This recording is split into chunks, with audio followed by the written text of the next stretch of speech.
Nah, hari ini kita akan mempelajari larutan elektrolit dan non-elektrolit ya. Rese redox mungkin pekan depan ya. Afwan, Pak Faisal, suaranya kedengaran nggak? Suara Ibu kedengaran, suara saya kedengaran sampai ke sana? Kedengaran, tapi masih proses connect ya Pak, sebentar. Oke. Ini Bu, saya langsung mulai saja. Nanti ini saya rekam juga. Nah, setelah saya rekam, saya akan kirimkan ke Ibu ya, biar bisa diulang oleh anak-anak ya. Oke. Nah, coba Bapak tanyain ya. Halo, Assalamualaikum, Mas Zaya. Iya, Ustaz. Mas Zaya, hari ini kita mempelajari larutan elektrolit. Pertemuan sebelumnya Bapak sudah menjelaskan mengenai apa itu larutan. Mohon diulangi, Mas Zaya, apa yang Mas Zaya pahami mengenai larutan. Persilakan.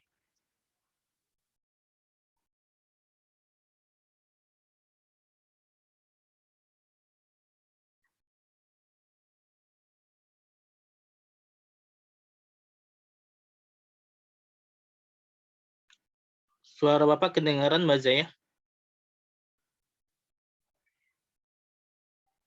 Iya, Ustaz. Nah, menurut Mas Zaya, larutan itu apa?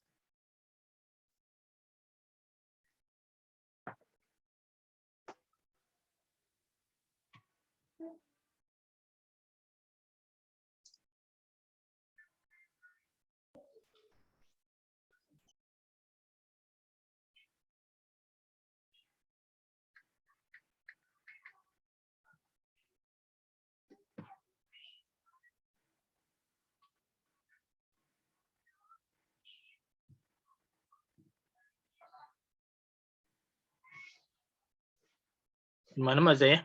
Oke, Bapak lanjut saja ya.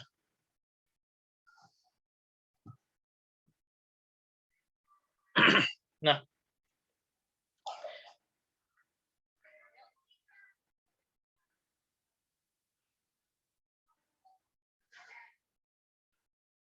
Suaranya nggak kedengaran ya? suara Bapak kedengaran? Ya.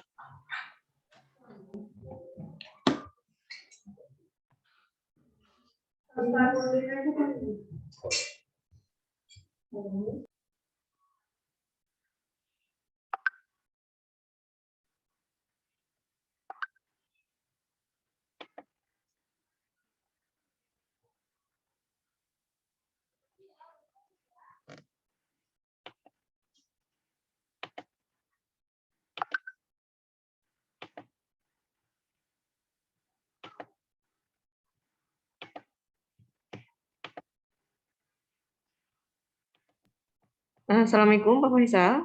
Ya, Suaranya kedengaran? Oh, kedengaran. kedengaran ya suara saya? Ya. Tunggu Bu ya.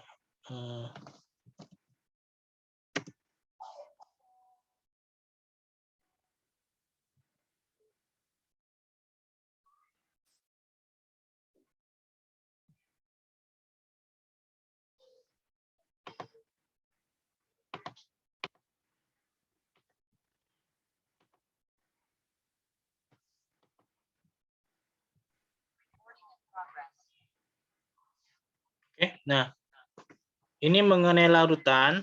Jadi larutan adalah campuran homogen dua jenis zat atau lebih dengan berbagai perbandingan komposisi dan memiliki sifat-sifat seperti komponen penyusunnya. Ya, jadi lebih dalam kehidupan sehari-hari, Bapak sudah pernah menyampaikan pertemuan sebelumnya. Contoh campuran adalah misalkan larutan gula atau larutan garam. Ya, larutan gula atau larutan garam. Jadi larutan itu adalah campuran. Lebih tepatnya lagi, larutan itu adalah campuran antara zat pelarut dan zat terlarut. Ya, campuran adalah adanya zat pelarut dan zat terlarut. Nah, biasanya yang menjadi zat pelarut adalah air. Ya, biasanya yang menjadi zat pelarut adalah air.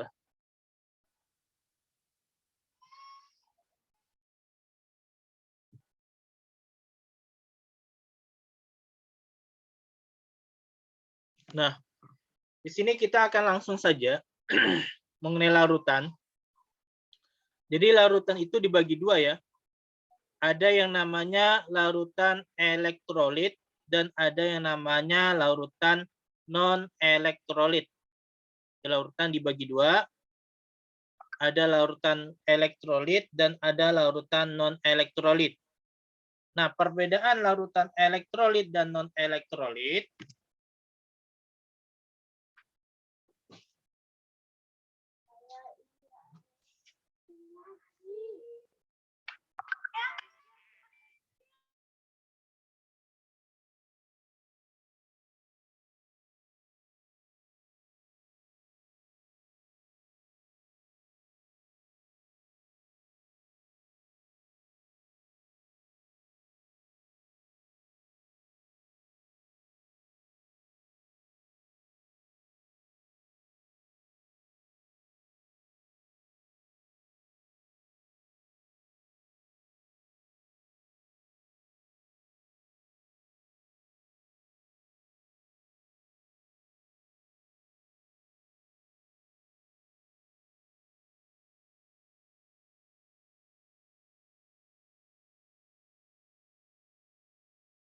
Bu Nurita dengar suara saya?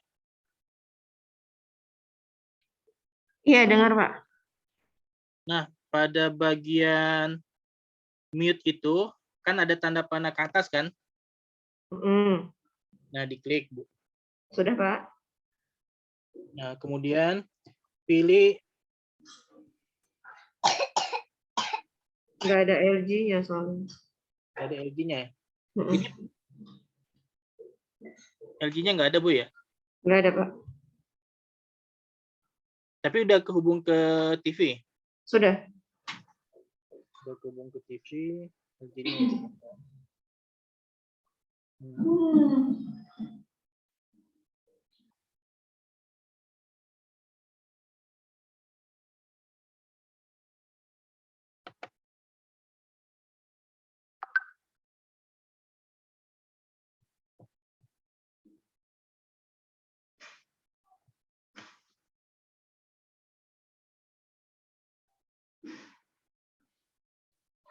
Kalau ini, Bu, digital output laptop, coba, Bu.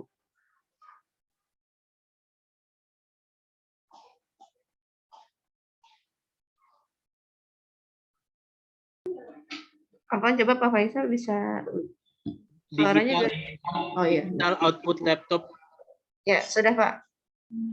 Tes suara saya kedengaran di TV. Atau TV-nya udah besar itunya? Sudah. Keluar Sudah, nggak? Pak. Keluar nggak Sudah. suaranya? Udah. Oke. Baik, Bu. Lanjut ya.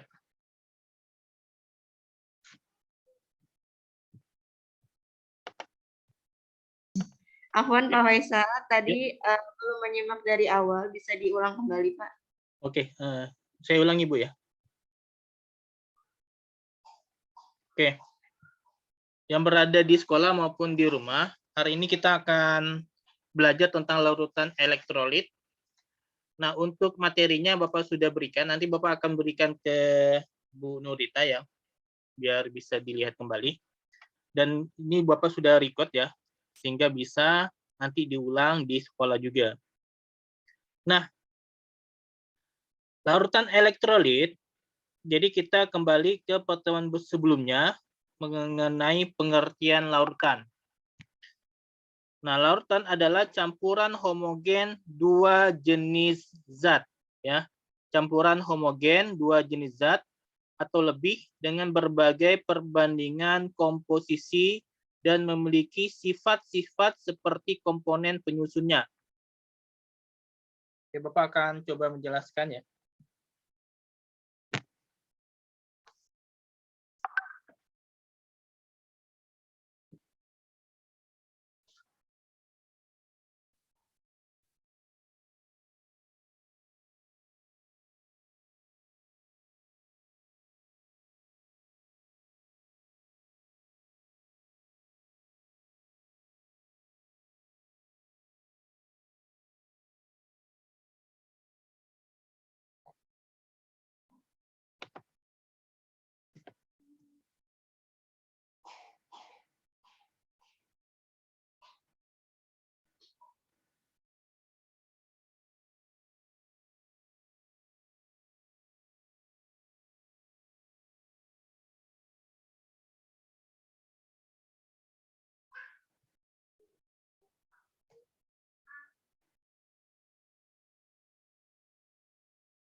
Oke.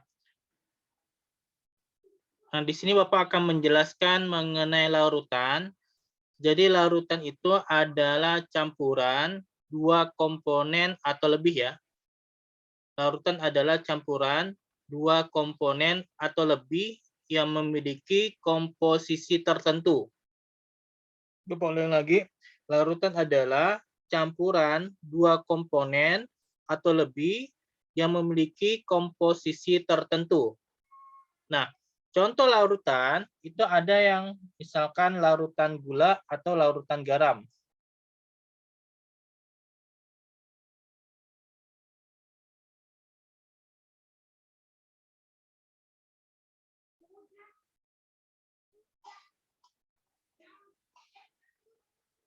Nah, pada larutan gula ini terdapat dua zat yang berbeda. Yang pertama adalah air, yang kedua adalah gula. Nah, di sini air kita sebut sebagai pelarut.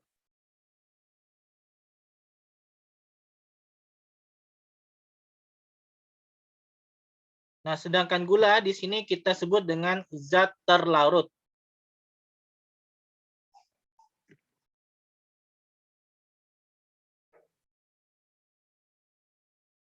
Nah, kemudian tadi di slide dikatakan bahwa sifat dari senyawa penyusun larutan itu tidak berubah ya, atau dia tidak menjadi zat yang lain.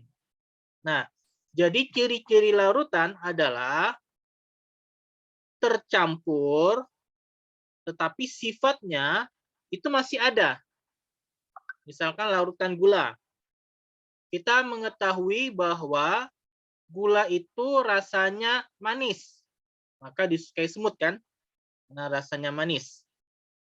Nah, kemudian kita mengetahui juga bahwa air itu sifatnya cair dan bisa diminum oleh manusia.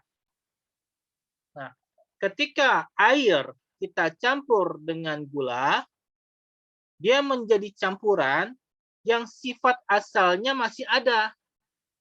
Ya, yang sifat asalnya masih ada. Nah, jadi walaupun dia tercampur, sifat manisnya masih ada. Itu sifat gula. Dan sifat airnya juga masih ada. Nah, itulah yang disebut dengan larutan. Walaupun dia sudah tercampur, sifat asalnya itu tidak hilang. Nah, kemudian larutan garam ya, larutan garam. Ada air, ada garam. Nah, air sebagai pelarut ya. Nah, garamnya itu adalah zat terlarut. Seperti ini. Ini pengertian dari larutan.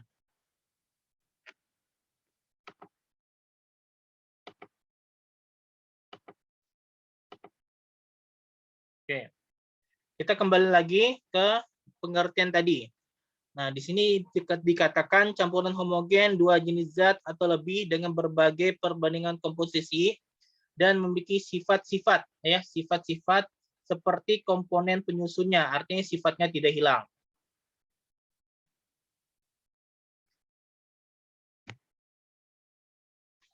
Nah, kemudian untuk materi kita itu kan mengenai larutan elektrolit. Jadi yang kita lihat itu bukanlah sifat penyusunnya, tetapi bahwa larutan itu bisa mengalirkan listrik ya. Bahwa larutan itu bisa mengalirkan listrik. Nah, untuk sifat larutan ini tidak semua campuran zat yang menjadi larutan itu bisa mengalirkan listrik, ya. Tidak semua campuran zat itu bisa mengalirkan listrik. Maka di sini dibagi dua, yaitu larutan elektrolit adalah larutan yang bisa mengalirkan listrik. Dan satu lagi larutan non-elektrolit, yaitu larutan yang tidak bisa mengalirkan listrik. Nah, jadi ada larutan campuran yang bisa mengalirkan listrik, dan ada juga larutan campuran yang tidak bisa mengalirkan listrik. Nah, kemudian larutan elektrolit itu dibagi dua lagi. Ada larutan yang bisa mengalirkan listrik dengan sempurna atau dengan kuat, sehingga namanya elektrolit kuat. Nah, kemudian ada larutan yang mengalirkan listriknya itu tidak kuat atau lemah, sehingga dikatakan elektrolit lemah. Nah, jadi di larutan yang sifatnya bisa mengalirkan listrik, itu pun dibagi dua. Ada yang lemah, ada yang kuat. Oke, kalau ada pertanyaan silakan ya, langsung bisa.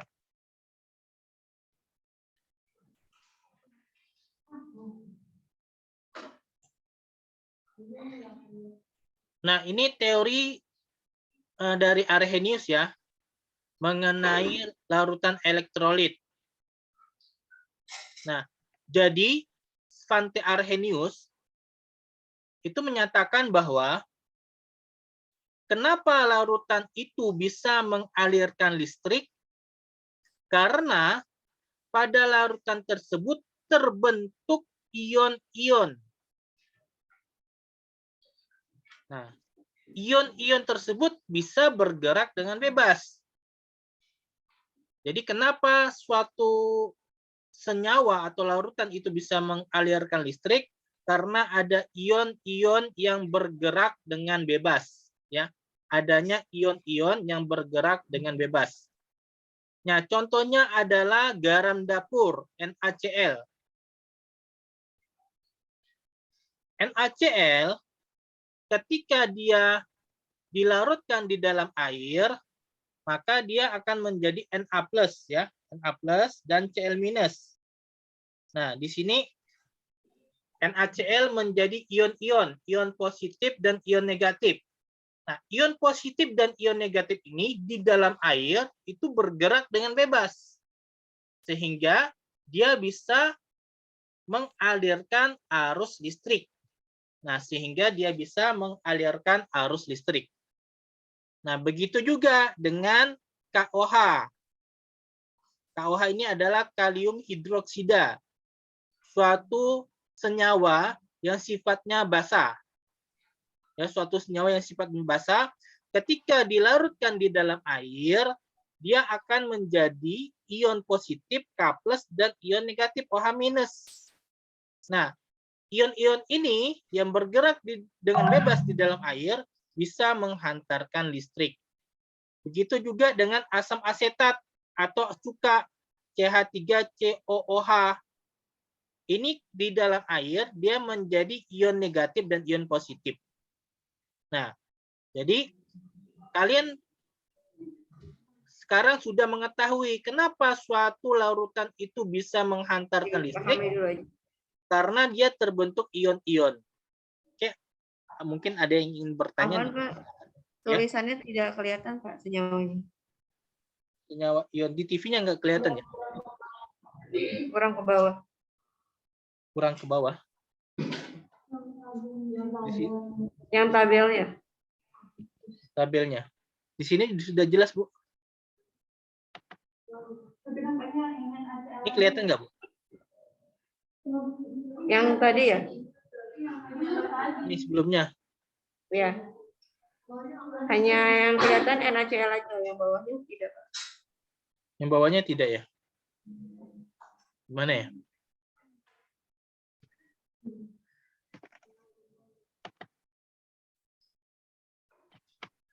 Mungkin pengaturan di TV-nya, Bu? Sudah full, Pak. Sudah full ya? Ini kelihatan.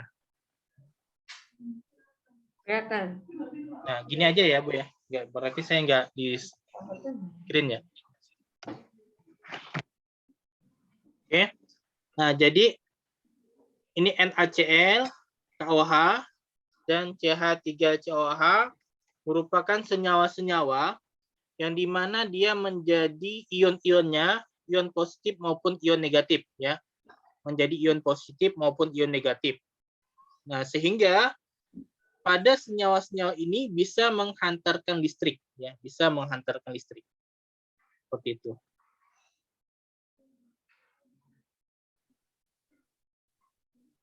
Nah, berbeda dengan larutan yang tidak bisa menghantarkan listrik. Jadi kan tadi Bapak menyampaikan ada larutan. Dipahami dulu ya, Nay. Jadi kalau guru menjelaskan itu dipahami, jangan sambil nulis. Betul. Nanti kalau bisa kelewat nanti bisa di. Nah, oke, jadi ada larutan non elektrolit ya. Larutan non elektrolit itu adalah larutan yang tidak bisa menghantarkan listrik. Yang tidak bisa menghantarkan listrik. Nah, kenapa sih larutan itu tidak bisa menghantarkan listrik? Karena larutan itu tidak terdapat ion atau tidak menjadi ion-ion. Nah, kalau begitu Pak, ada larutan yang bisa menjadi ion, ada larutan yang tidak bisa menjadi ion. Nah, larutan yang bisa menjadi ion, itulah larutan yang bisa menghantarkan listrik. Ya, itulah larutan yang bisa menghantarkan listrik. Sedangkan larutan yang tidak bisa menjadi ion, itu larutannya tidak bisa menghantarkan listrik. Ya, seperti itu. Jadi ada larutan yang bisa menghantarkan listrik, ada yang tidak bisa menghantarkan listrik.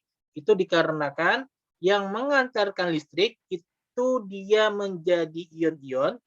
Nah, seperti ini Na+ dan Cl- salah satunya. Sedangkan yang tidak bisa menghantarkan listrik, dia tidak bisa menjadi ion. Contohnya adalah C2H5OH. Ini apa, Pak? Ini namanya adalah etanol. Ya, C2H5OH ini namanya adalah etanol. Ya, etanol. Nah, etanol ini merupakan senyawa alkohol. Ya, senyawa alkohol. Jadi senyawa alkohol itu dia tidak bisa menjadi ion-ion. Nah, contohnya adalah C2H5OH atau etanol. Nah, kemudian ada senyawa lagi yang juga tidak bisa menghantarkan listrik, yaitu CONH22. Apa itu CONH22? Itu adalah urea ya, urea. Jadi urea itu tidak bisa menghantarkan listrik karena dia tidak menjadi ion-ion ya. Karena dia tidak menjadi ion-ion seperti itu. Oke, mungkin yang di sekolah ataupun yang PJJ yang ingin bertanya silakan. Tadi kalau yang lewat. Yang ini, Bu. Ini udah catat? Nah, silakan dicatat dulu ya. Oke, silakan dicatat dulu. Norina. Kenapa?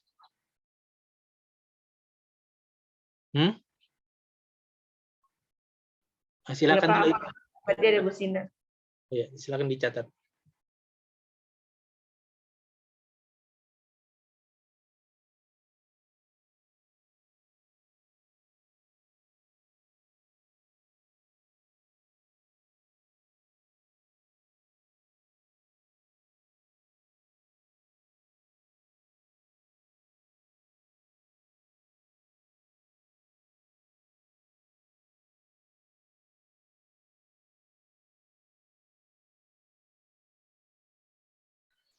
Pak Afwan, Pak Faisal, kalau di slideshow bisa nggak ya Pak?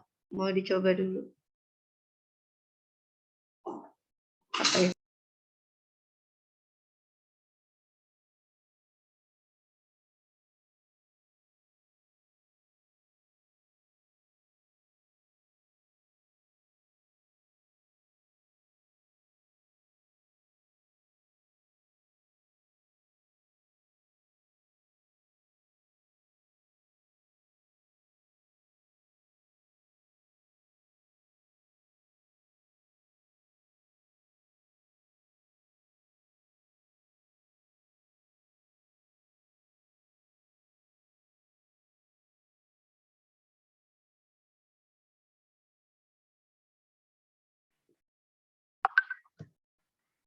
Ya, silakan lanjut catatnya mengenai non-elektrolit.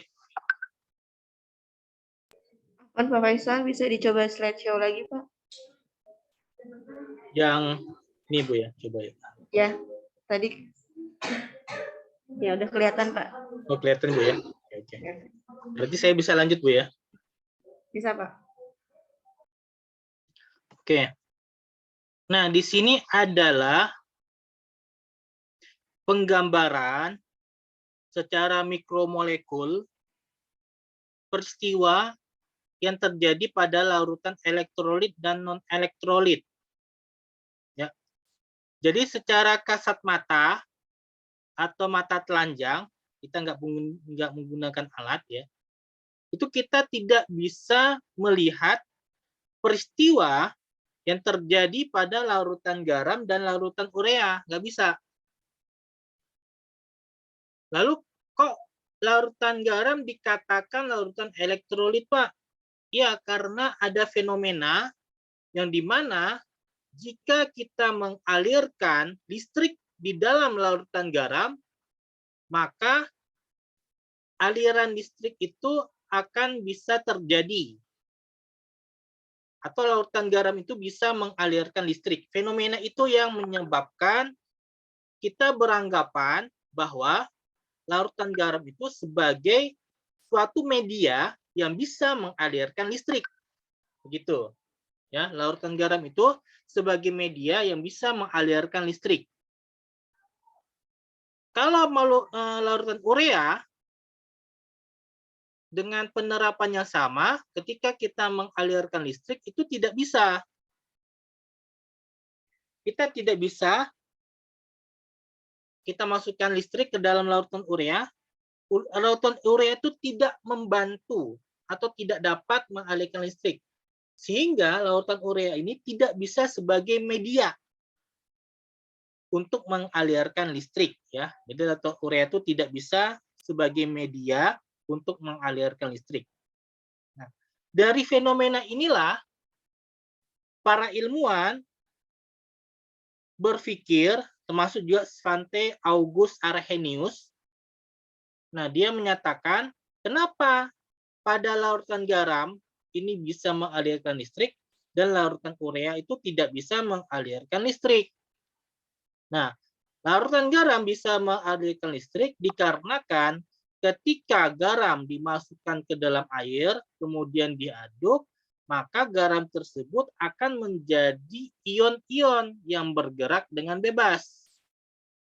Ya, ion-ion yang bergerak dengan bebas. Nah, di sini kelihatan bahwa digambarkan bahwa ketika larutan garam itu dimasukkan ke dalam air, maka terbentuklah ion plus dan ion min. Ya, ion plus dan ion min. Nah, ion plus itu adalah Na, natrium. Nah, min ini adalah Cl, klorin. Terbentuk. Sedangkan molekul urea ketika dimasukkan ke dalam air, dia tidak bisa menjadi ion-ion. Nah, itulah yang mengakibatkan urea ini tidak bisa menjadi media penghantar listrik. Ya, tidak bisa menjadi media penghantar listrik. Nah, jadi gambar ini adalah ilustrasi dari fenomena, ya. Jadi gambar ini adalah ilustrasi dari fenomena. Nah, fenomena yang terjadi secara alami. Seperti itu ya.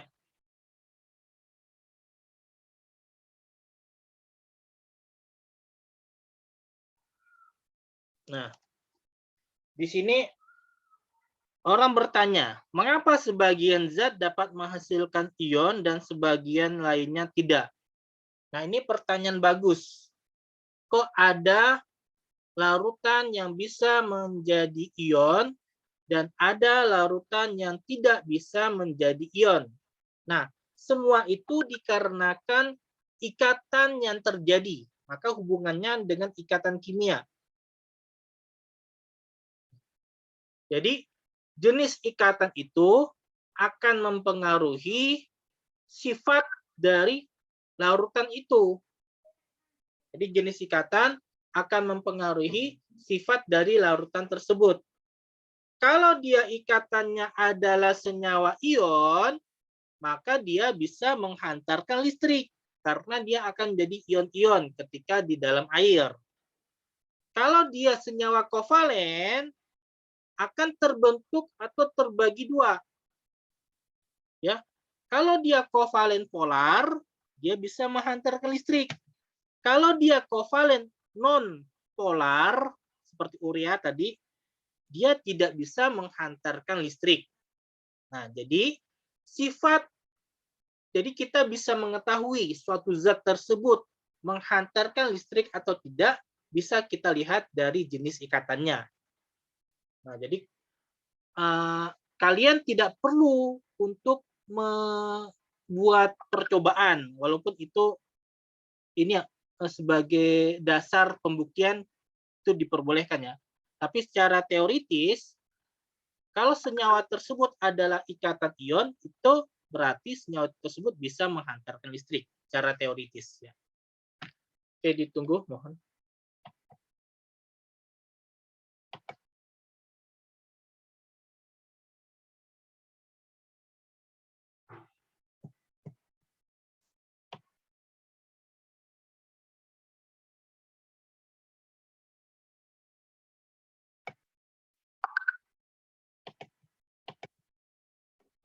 Oke, kita lanjut ya.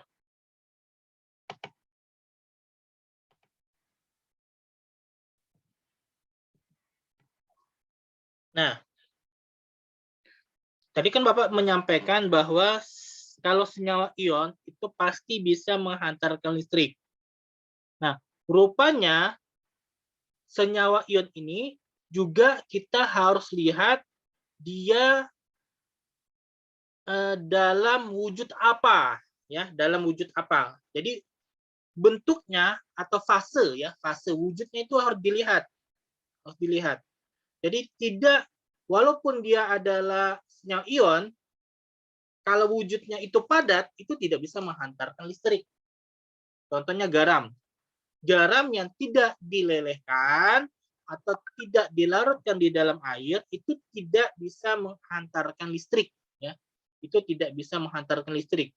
Kok nggak bisa, Pak? Karena wujudnya padat. Ya, karena wujudnya padat. Seperti ini.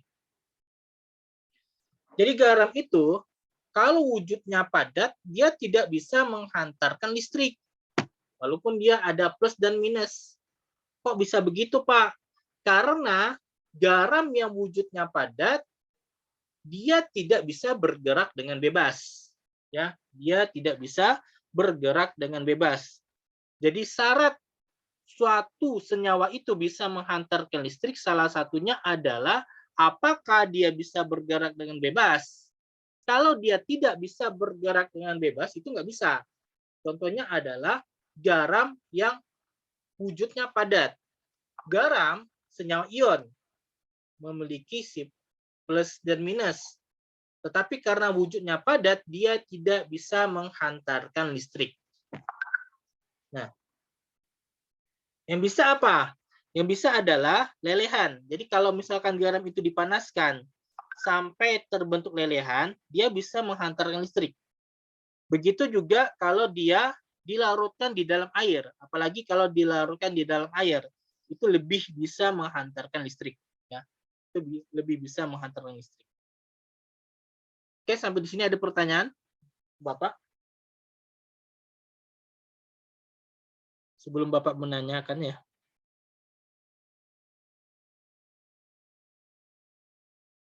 Oke, nggak ada ya. Kita lanjut.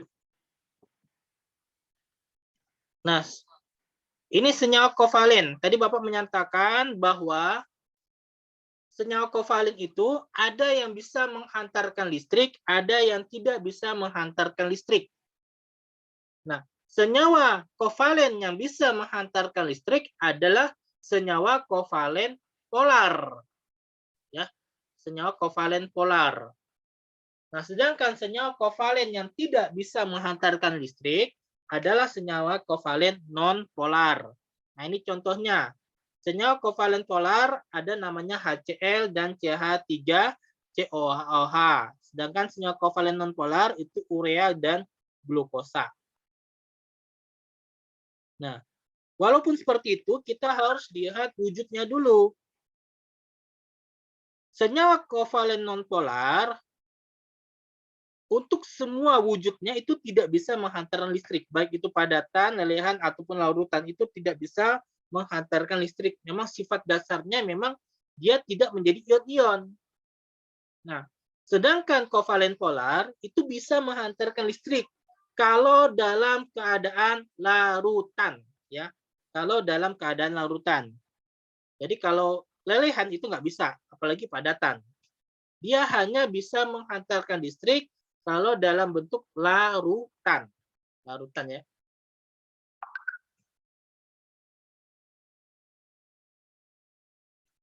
Nah, ini alasan kenapa kovalen polar bisa menghantarkan listrik. Karena terbentuknya parsial negatif dan parsial positif. Nah, ini tanda parsial ya, bukan ion. Parsial ini adalah sebagian sifatnya menjadi negatif. Nah, ini sebagian sifatnya menjadi positif. Nah, sifat sebagian negatif dan positif inilah yang mengakibatkan kovalen polar itu bisa menghantarkan listrik. Nah, walaupun di sini dikatakan tidak semua senyawa kovalen polar tergolong elektrolit ya, tidak semua. Jadi beberapa saja.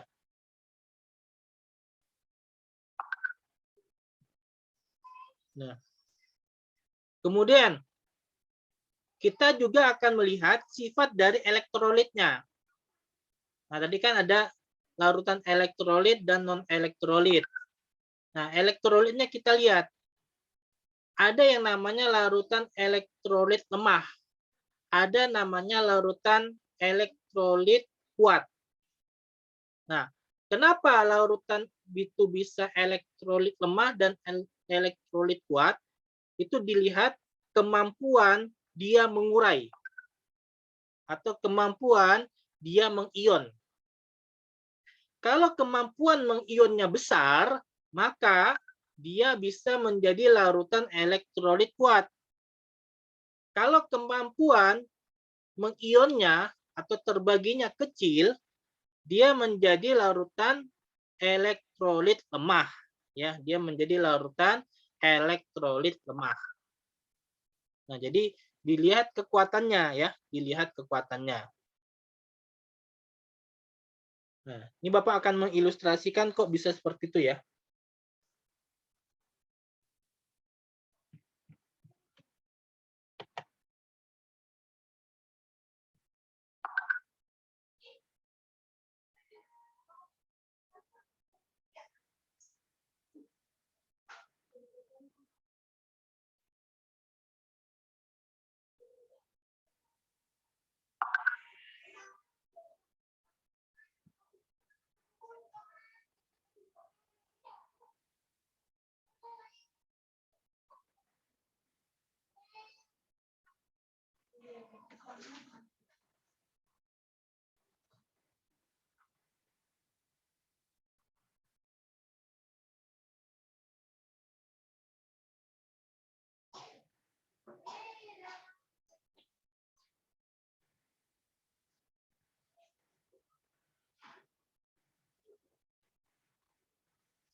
Nah, jadi kan larutan elektrolit ya. Larutan elektrolit. Nah, ini terbagi dua. Elektrolit kuat. Kemudian ada elektrolit lemah.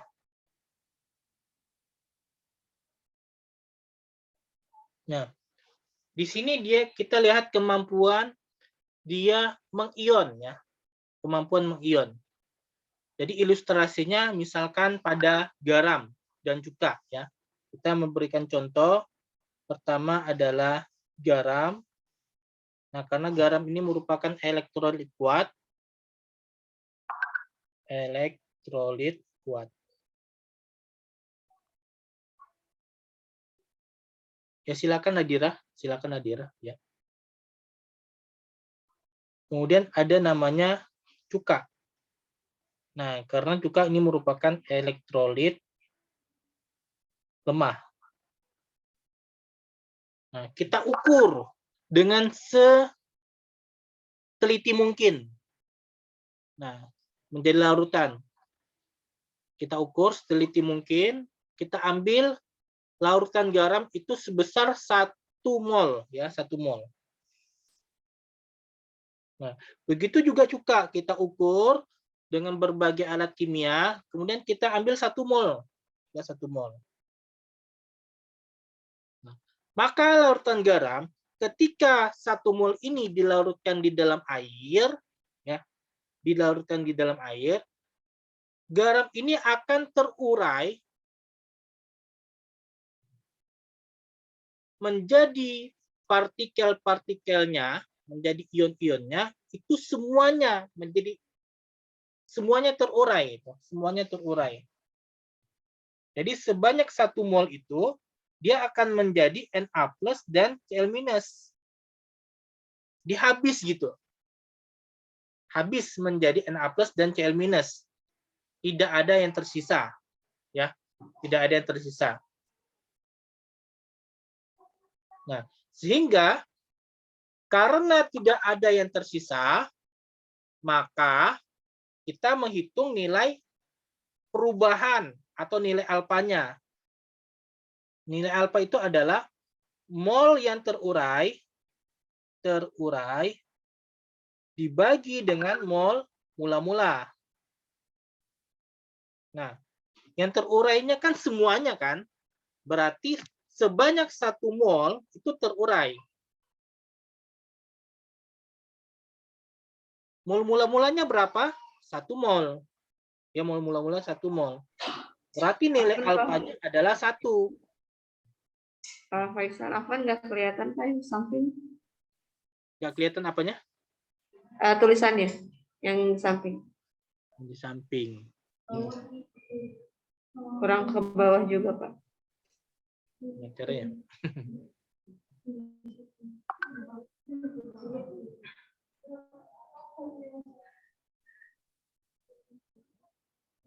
Mungkin dikecilin dikit. Kelihatannya sampai mana, Bu? Sampai alfa gitu? Apa itu namanya? Ini apa tandanya nih? Sampai alfa Pak.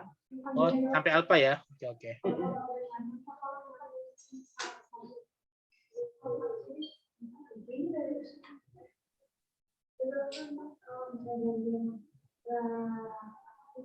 Coba suaranya digedein, tanya langsung.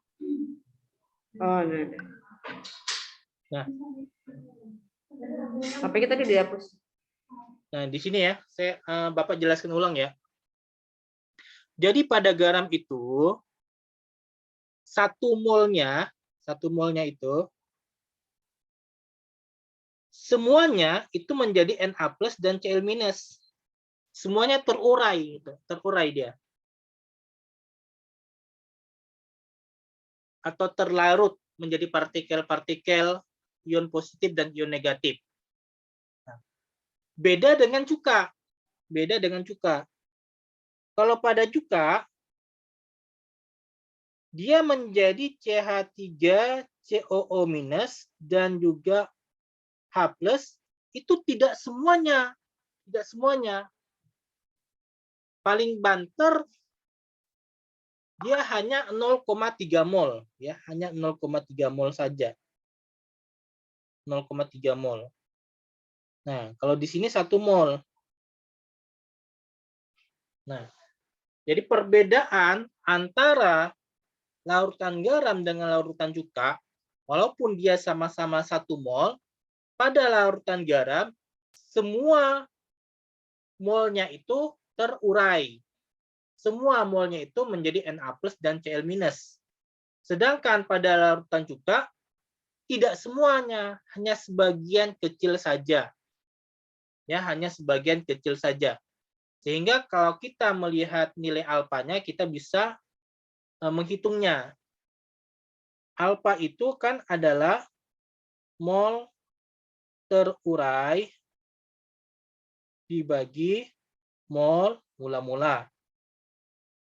Nah, pada larutan garam, karena dia semua yang terurai, yaitu 1 mol, kemudian dibagi mol mula-mulanya juga 1 mol, maka nilai alfanya 1. Ya, nilai Afwan, Pak Faisal. Ya, kenapa? Yang bawah, kurang ke bawah, Pak. Kelihatan nggak, Bu?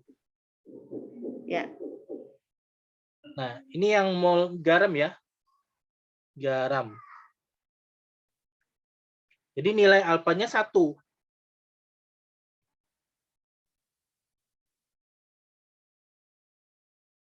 Oke. Ya, silakan Nadira ya. Sedangkan kalau mol pada cuka, yang terurai kan hanya 0,3 mol saja. Nah, kemudian mol mulanya 1. Nilai alfanya 0,3 pada cuka. Sehingga nilai alfa itu memberikan informasi kepada kita, semakin besar nilai alfa, maka larutan itu semakin kuat menghantarkan listrik. Semakin kecil nilai alfa, semakin lemah larutan tersebut menghantarkan listrik. Nilai alfa itu ada batasnya ya. Jadi yang paling besar adalah 1, yang paling kecil adalah 0. Nah, 1 itu menyampaikan, memberikan kita informasi kalau nilai alfanya 1 itu merupakan elektrolit kuat. Sedangkan kalau nilai alfanya 0 berarti tidak ada yang terurai. Itu menyampaikan atau memberikan informasi kepada kita itu merupakan larutan non-elektrolit. Ya, itu merupakan larutan non-elektrolit. Ada pertanyaan sampai di sini?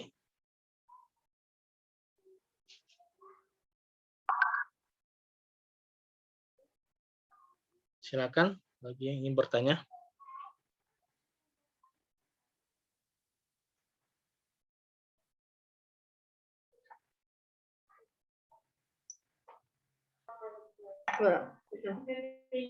Dengar nggak? Nggak dengar ya? Astagfirullah. Pak Faisal, ada yang mau tanya, Pak? Ya, silakan. Oke. Pokoknya taruh di tengah harusnya.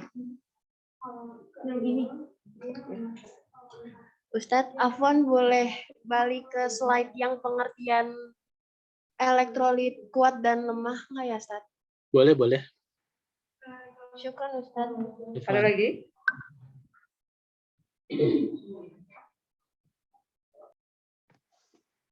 Nah, ini mungkin dilihat dulu ya. Bapak beri waktu 2 menit untuk diperhatikan slide-nya.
Oke, sudah diperhatikan ya.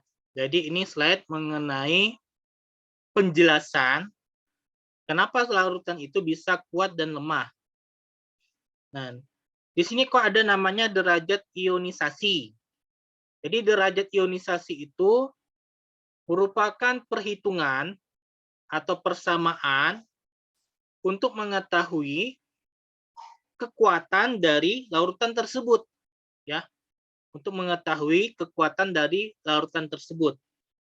Nah, nilai alfa ini ada rentangnya ya, rentangnya. Rentangnya itu 0 sampai 1.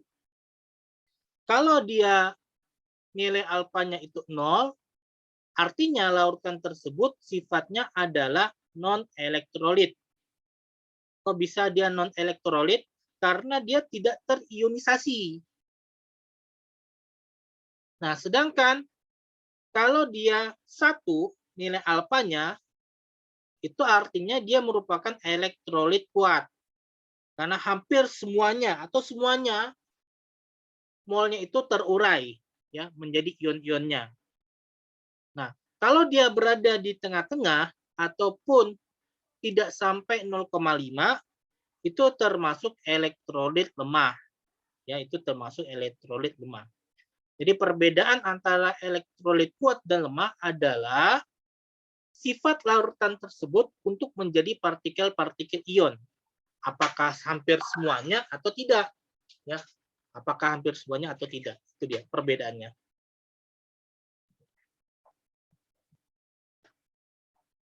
Nah, ini beberapa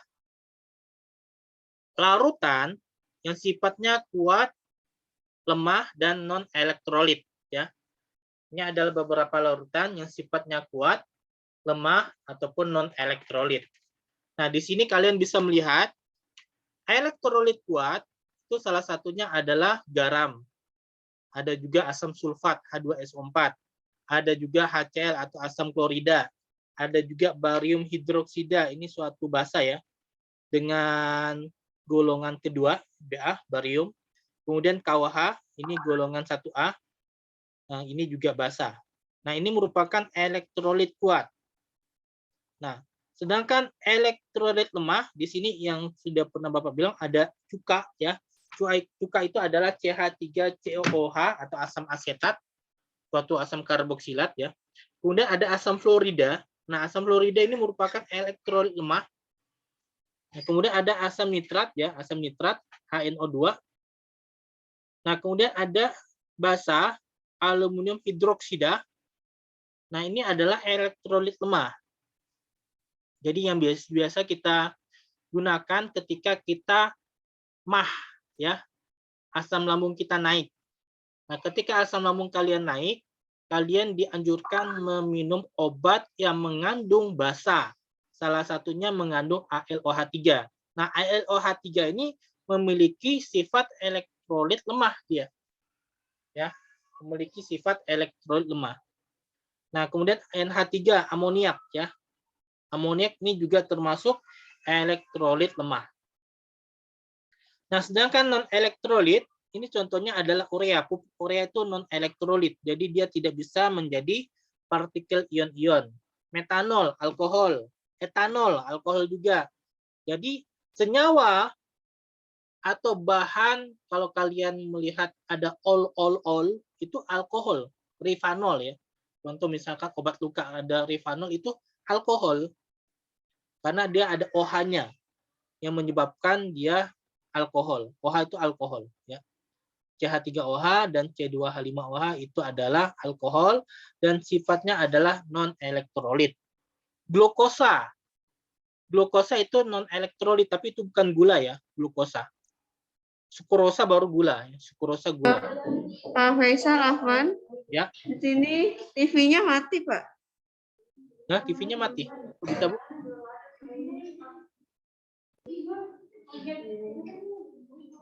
Assalamualaikum. Ya, waalaikumsalam, Bu. Ya. Di sini TV-nya mati, Pak Faisal, tiba-tiba. Langsung tadi gimana? Langsung mati gitu. Langsung mati, Pak.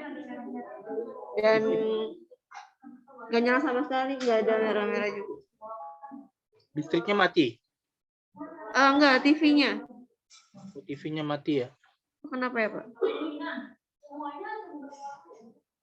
Mungkin dihubungi ke Pak Anam, Bu. Takut ini, Bu. Takut konslet, Bu. Iya, oke, baik, Pak. Bentar ya, Pak. Ya, mungkin nanti yang di sekolah Bapak kirimkan rekamannya ya. Atau mendekat ke laptop bisa mendengar suara Bapak. Nah, sebelumnya tadi Bapak bilang bahwa kita tuh tidak bisa melihat secara mikromolekul ya.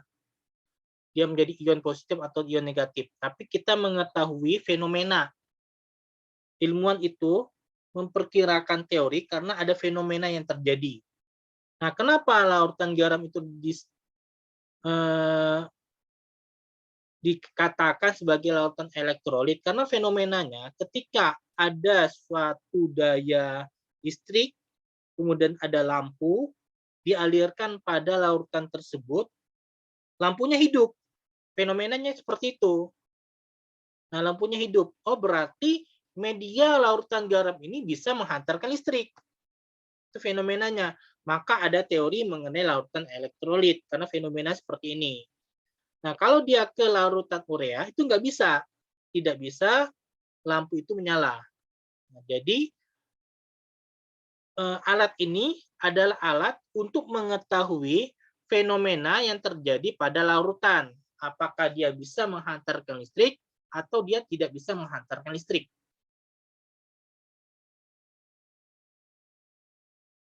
Nah, kita juga bisa mengetahui suatu senyawa tersebut, larutan tersebut kuat, lemah, ataupun non-elektrolit dari sifat atau fenomena yang terbentuk. Kalau lampunya terang, banyak gelembungnya, nah itu merupakan elektrolit kuat. Kalau lampunya redup, remang-remang, gelembungnya sedikit, nah itu elektrolit lemah. Lampunya tidak menyala, tidak ada gelembung, nah itu namanya non-elektrolit. Jadi selain menggunakan teori yang tadi Bapak sudah sampaikan, kita juga bisa mengetahui larutan itu elektrolit lemah, kuat, ataupun non-elektrolit dari fenomena yang terjadi pada alat uji daya listrik. Ya, alat uji daya listrik. Kita lihat nyalanya dengan gelembungnya. Kalau kuat, nyalanya, gelembungnya banyak, itu elektrolit kuat. Kalau nyalanya itu redup, gelembungnya tidak ada atau gelembungnya sedikit, itu non elektrolit lemah. Itu elektrolit lemah ya, elektrolit lemah. Kalau dia tidak ada sama sekali, lampunya tidak ada, gelembungnya tidak ada, itu namanya non elektrolit. Ya, non elektrolit. Nah, itu saja penyampaian Bapak hari ini. Ada pertanyaan? Silakan. Atau ada yang perlu dijelaskan kembali, dipersilakan.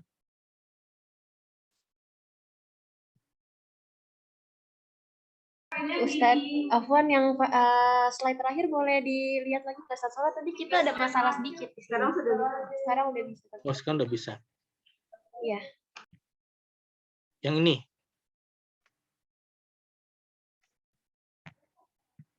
Terus sebelumnya ini. Yang mana? Uji daya hantar listrik.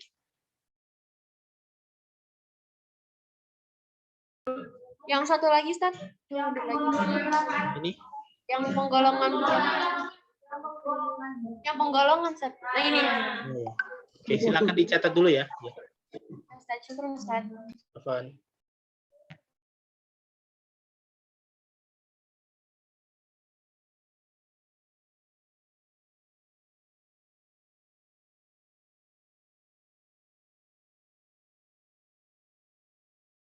Silakan diperhatikan, Bapak beri waktu 2 menit ya. Ntar Bapak jelaskan ulang.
Ustadz, Afwan boleh ke slide selanjutnya?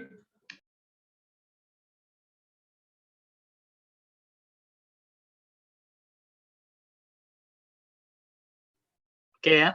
Nah, Bapak akan ke slide selanjutnya. Bapak jelaskan dulu ini. Jadi ini adalah beberapa senyawa yang sifatnya elektrolit kuat, lemah, dan non-elektrolit.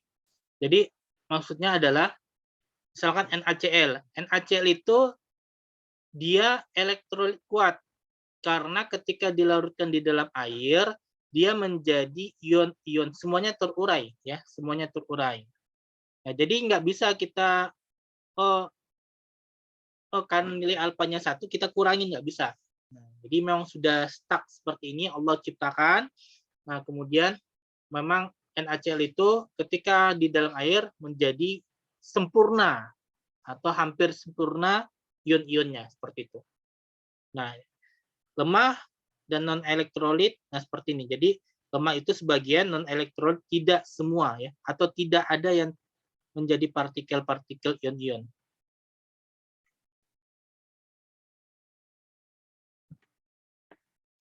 Nah, oke, silakan Virus ya. Nah, ini adalah uji daya hantar listrik. Jadi yang tadi Bapak jelaskan itu adalah penjelasan ilmuwan mengenai fenomena. Ya, Bapak ulangi lagi ya. Itu adalah teori, secara teoritis penjelasan ilmuwan mengenai fenomena yang ada. Jadi fenomena itu, jadi misalkan tadi ion jadi ion positif, ion negatif, itu adalah teoritis, penjelasan secara logika. Nah, sedangkan fenomena yang terjadi adalah kenapa larutan garam ketika dialiri listrik dia bisa lampu itu bisa nyala. Nah, karena lampu itu bisa nyala, maka para ilmuwan menyampaikan secara logika masuk akal, oh, larutan garam itu bisa sebagai media penghantar listrik. Ya, bisa sebagai media penghantar listrik larutan garam. Nah, teorinya yang tadi Bapak jelaskan teorinya. Nah, dan tidak semua larutan itu bisa menghantarkan listrik. Nah, sehingga terbagilah larutan elektrolit, non-elektrolit. Dan elektrolit juga terbagi dua. Ketika cahayanya meredup, nah berarti itu terjadi elektrolit lemah ya. Itu terjadi elektrolit lemah. Nah, sehingga fenomena ini juga bisa memberikan kita informasi pada larutan itu apakah dia termasuk kuat, lemah atau non-elektrolit itu bisa, ya bisa. Ketika lampunya terang, gelembungnya banyak, dia termasuk elektrolit kuat.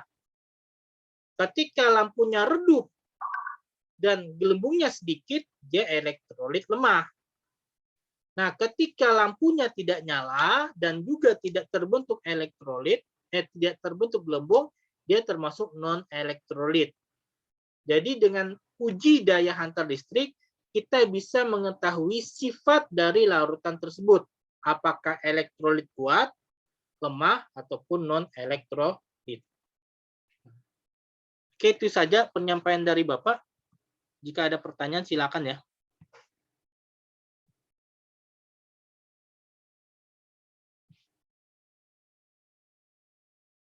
Pertemuan berikutnya kita akan masuk ke redoks ya.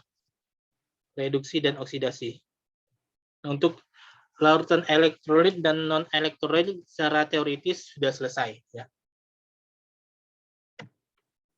Ada pertanyaan? Kalau tidak ada pertanyaan, coba kita jawab pertanyaan-pertanyaan berikut ya.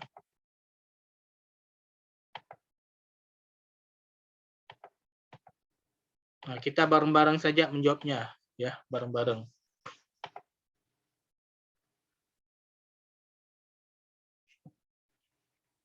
Sama misalkan kelas 10 IPA 4. Ini hanya 5 soal. Kira-kira nomor 1 ini jawabannya apa? Coba dilihat baik-baik ya.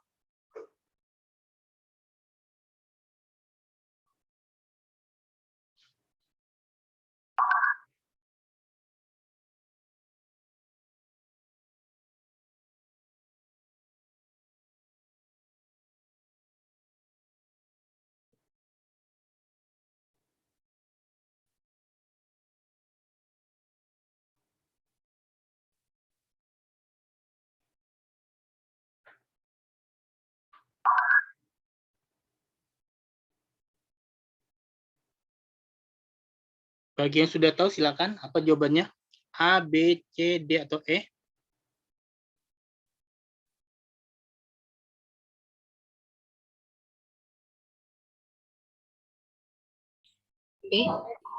Yang S1. B atau E? E. E, oke. Nomor 2, silakan.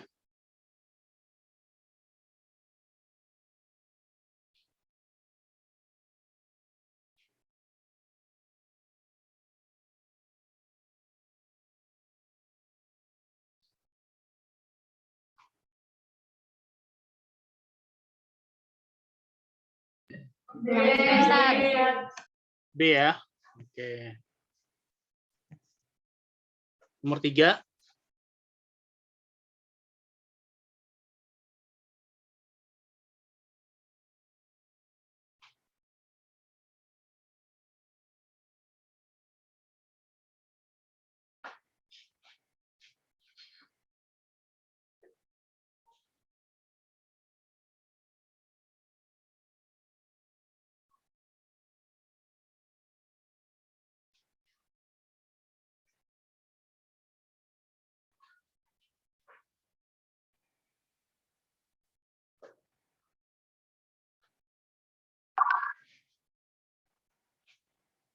Nomor 3 apa? Elektrolit kuat. Yang C1. Oke, C ya. Nomor 4, non elektrolit.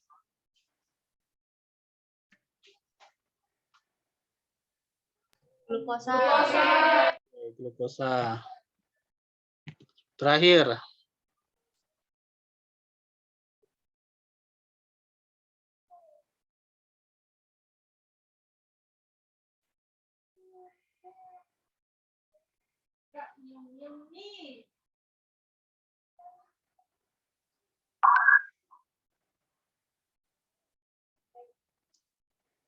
A, B, C, D, atau E?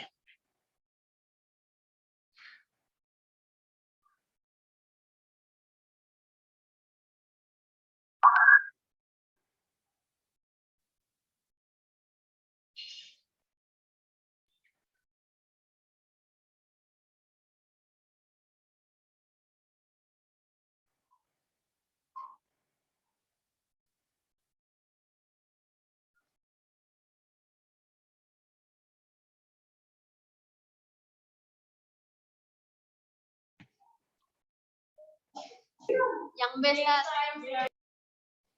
Yang B, senyawa ion. Yakin? Ya.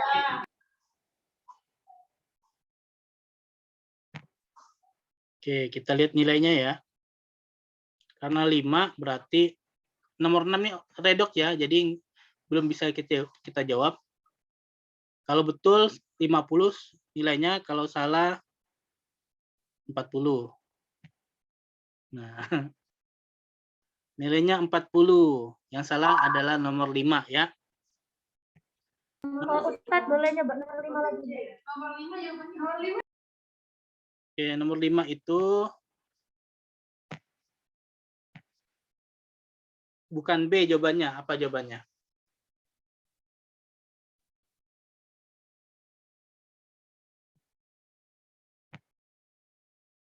Jawabannya bukan B.